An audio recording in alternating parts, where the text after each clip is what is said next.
In this picture, we see a couple of things. We got a young person watching TV. We just talked about the mental images that we put in front of our child through that screen time, right? And then we got the young person reading the book. Now, the young person reading the book is exploring the world, baby. I'm talking about their imagination is going crazy.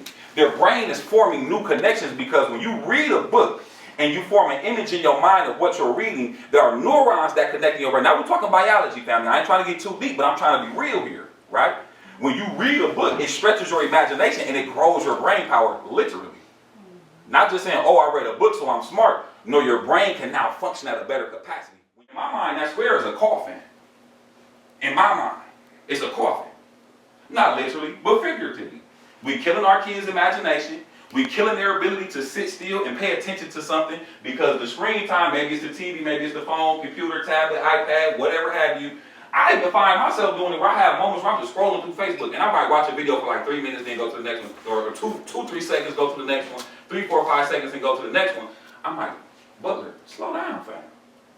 You killing your attention span right now. First of all, this is just videos on Facebook, so I don't need to be scrolling and doing all this extra stuff, no way. But I be fascinated at how quick I can get caught up and wrapped in. And so I want us to think about it like us in this room, we clearly in this room because we got a championhood in us. Right? So we looking at life a little bit differently. But it's people out in the streets, it's people out in the game who, they get so wrapped up in that screen time, they literally walking themselves into a grave. I don't need to talk about how many people get into car accidents because they're right here while they're trying to drive. I don't need to talk about how many people gonna get hit trying to walk the street because they're doing this and they get hit or robbed or mugged. So that screen time is something serious when you talk about the ACEs and the adverse childhood experiences. Y'all with me? Yeah. All right, we're talking good on today.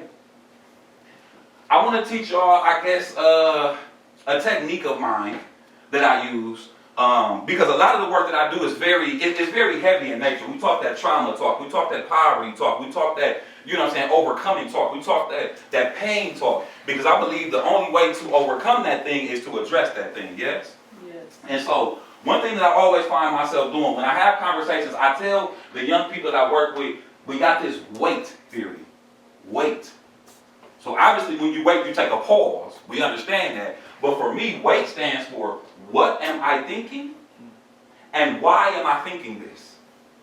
Right? Because we'll be having a whole conversation and the homie Silky will say something. Now I might get offended or something like this. Now, instead of me productively being a part of the conversation, now I'm trying to combat whatever he said because I feel offended by it.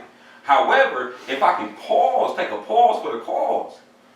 Okay, what am I really thinking? Am I offended by what bro said, or am I thinking about something that made me mad earlier, or am I thinking about something I got to do tomorrow that's irritating and frustrating me, so I'm really not even tripping off of what bro said, but that's just a small compounding thing upon all of this other stuff that I'm thinking and feeling. And then we talk about why am I thinking this? Because a lot of the time we be offended for no reason. A lot of the time we just want to be offended. We want to feel like somebody is coming at us and challenging our position, or you know, me and bro might be talking about something, he gives me an alternative perspective on it, and I'm saying, oh, what you saying, I'm stupid because you saying something different. It's the same thing as if me and him is standing right here, and there's a letter or a number 6 on the ground. I'm saying it's a number 6, but from his perspective, he's saying it's a number 9. It's the same, you know what I'm saying? But maybe it's not the same based on your perspective. So I can't get mad at him for saying it's a 9, but he also can't tell me it's not a 6 though. So we have to find a commonality up in that thing. So I tell my students, and this is something for me as a grown man. So it ain't just about us being mentors, leaders in the community, so on and so forth. I be having to stop myself all the time and say, okay, this did just irritate me, but why did this irritate me?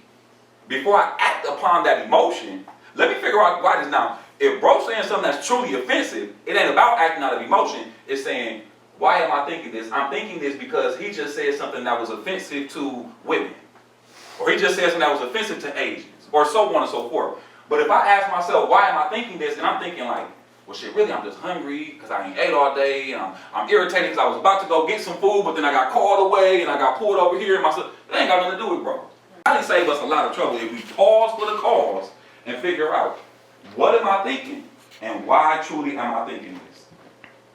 I have an idea off that too, but Talk to me. With the 6 and the 9 idea, it makes it easy to think about how to get through it to understand the other person's perspective better. Mhm. And the idea that, like, hey, can I come stand where you're standing from so I can see what you're seeing? Come on. And vice versa, you know, and just that idea of being able to switch positions so you can see what someone else is seeing. And me switching position to see your position don't mean I gotta submit to your position, but I'm a well-rounded person now because I can see it from all angles and views, so to speak. And just to kind of reinforce what bro was talking about, I do in a lot of the curriculum work I do in high schools, there's always a debate segment in my courses and in my series. So I get a young people, whatever topics we talk about, I divide everybody up. This side is pros and this side is cons. I might let them get, 15 minutes of researching and prep and all of this stuff. Halfway through, I might take a person from this side who really agree with the topic and put them on that side. And then vice versa, they really disagree with the topic, I'm gonna put them on this side. But Mr. Butler, I don't even agree with this. Why do I gotta do it over there? I just want you to be well-rounded in your position. So even if you still disagree with it, find some alternative facts and some alternative information about it and just think about both sides of the coin. I ain't trying to change nobody's mind, but if there's value in saying, I don't agree with this, I agree with how I feel, but I've also done research that backs up to say, hey, this is not a good thing, or this is why I don't support this, or so on and so forth.